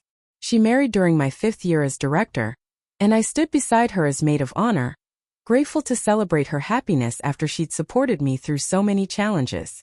At the reception, she pulled me aside between dances. "You know what I'm most proud of about you?" she asked.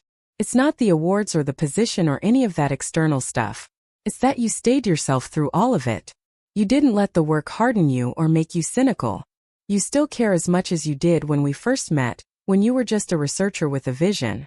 Her words meant more than she probably realized, because staying connected to the original purpose, while operating at high levels of responsibility, required constant conscious effort.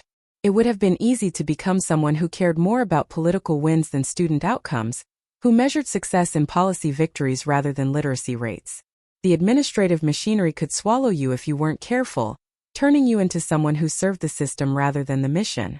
I thought about that danger often, checking myself against it, making sure I remembered why this work mattered. 10 years after becoming director, I received word that I was being considered for the National Humanities Medal, an honor recognizing contributions to American culture and education. The selection process was lengthy and opaque, but when the official notification arrived, I felt a sense of completion that was different from any previous achievement. This wasn't about proving competence or defending against criticism. This was recognition that the work had made a lasting contribution, that it would be remembered and built upon by future generations. The ceremony was held at the White House, a different administration than the one that had first appointed me, but the framework had survived the transition, evidence of its bipartisan value. Standing in the East Room waiting for my name to be called, I thought about the journey that had led here. The small apartment in Philadelphia where I'd first read Professor Harrison's framework. The cabin visits to struggling districts. The contentious hearings and critical news coverage. The moment when early data suggested failure, and I'd had to choose between backing down and pushing forward. Every challenge had been necessary, I realized. Every obstacle had taught me something essential about leadership, about resilience, about the difference between stubbornness and commitment.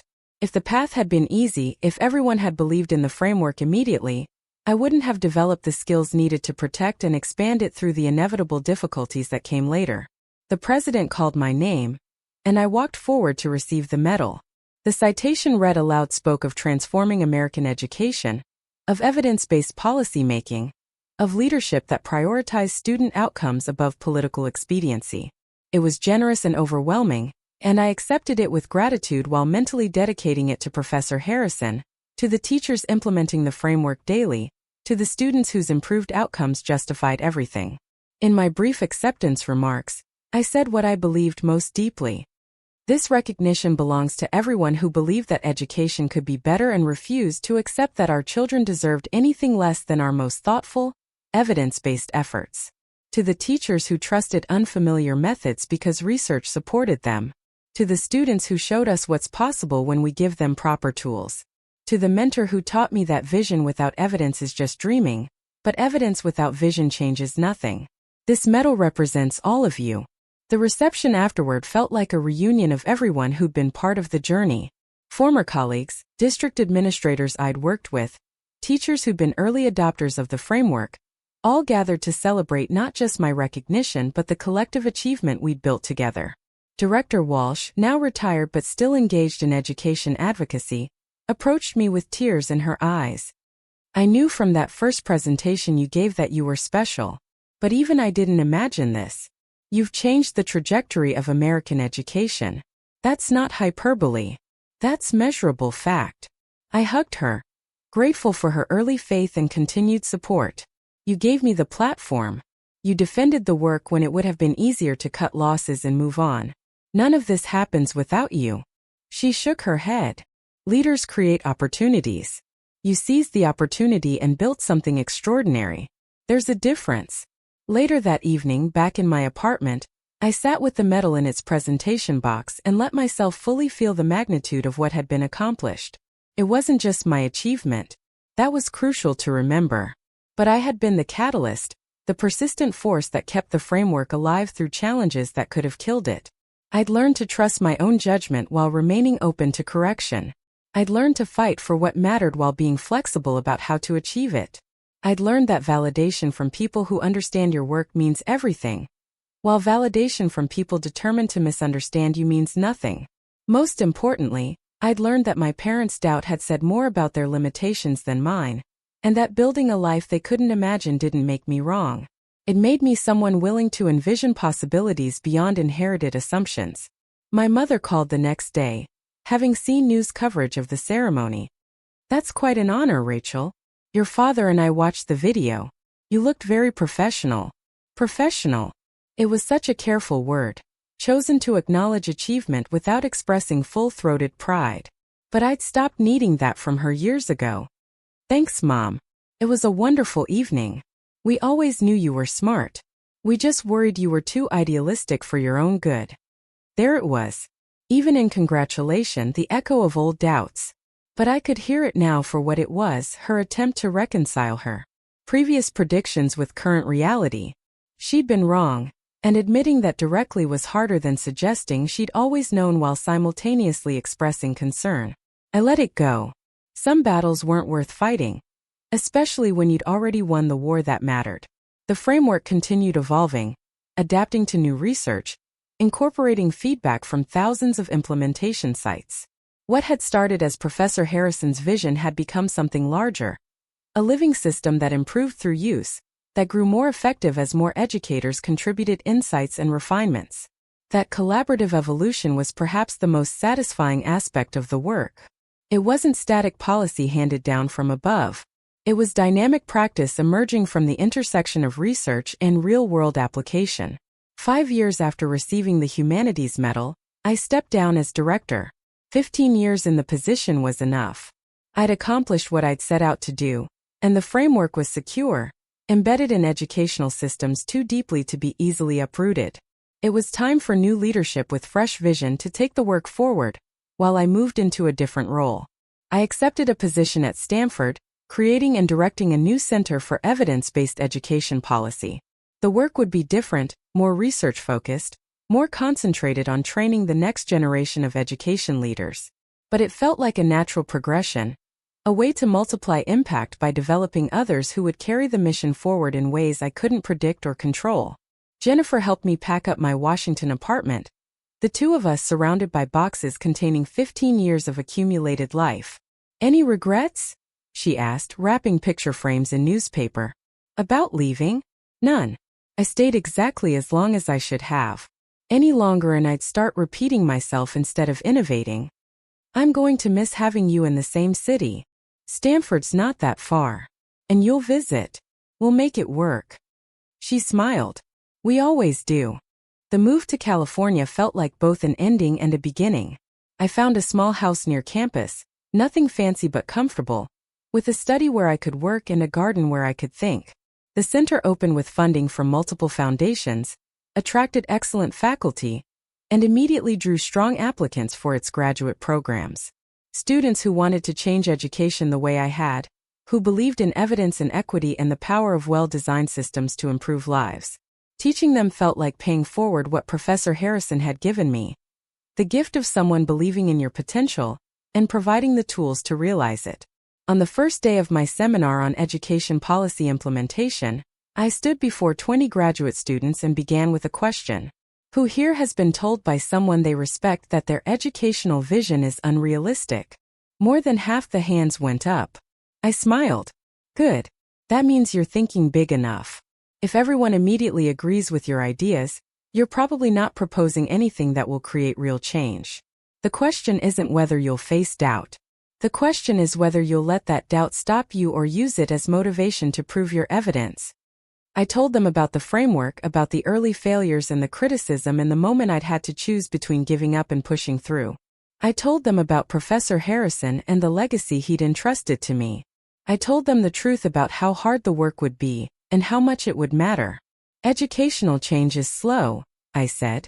It requires patience, persistence, and faith that evidence will eventually overcome inertia. But it's possible. It's real. And it's the most important work you can do, because it shapes every other possibility in society. Education is infrastructure for human potential. When we improve it, we improve everything. Their faces showed the mix of excitement and intimidation I remembered feeling at their age. The sense of standing at the beginning of something vast and uncertain.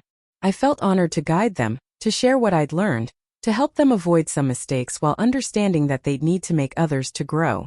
The work continued, taking new forms but serving the same essential purpose, giving students everywhere a better chance at the education they deserved. Up next, you've got 2 more standout stories right on your screen. If this one hit the mark, you won't want to pass these up. Just click and check them out.